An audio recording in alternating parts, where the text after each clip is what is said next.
देवरा तो हमारे रामा कुचुर कुचुर अखिया है, रामा कुचुर कुचुर अखिया कि हम मारी मुसुकी देवरा मरी मरी जाए, कि हम मारी मुसुकी देवरा मरी मरी जाए।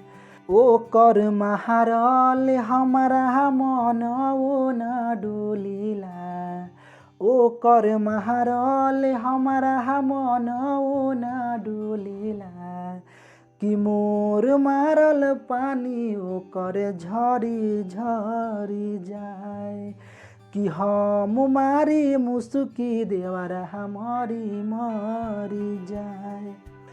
बड़ी घाती हराती में टच करे कौनो बहाना से, इहो जाने न घर में रहल जाला कैसे जनाना से। आ बड़े घाती हराती में टच करे कौनो बहाना से, इहो जाने न घर में रहल जाला कैसे जनाना से।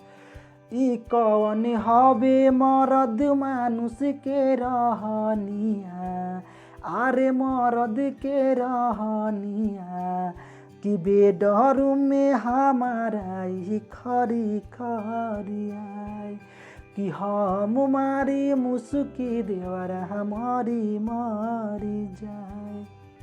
फूट तनी में धर्म फूट जाई करम इज्जत न रही, हाला हो जाई पट पटीदार में गौआ दे आदि का कही।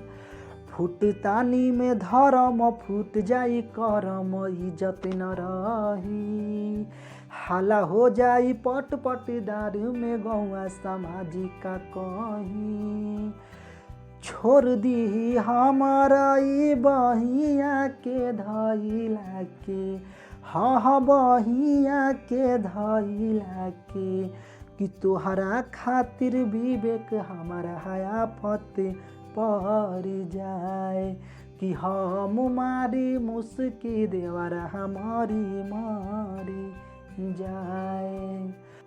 रउआ सबकी गाना अच्छा लगता था कमेंट करी, नेक्स्ट कौन गाना सुनने के चाहता नहीं कमेंट में लिखी, और चैनल पे नया बने सब्सक्राइब करी, भाई के सपोर्ट करी ताकि मोटिवेट रहे और अच्छा अच्छा वीडियो बनाने की कोशिश करी।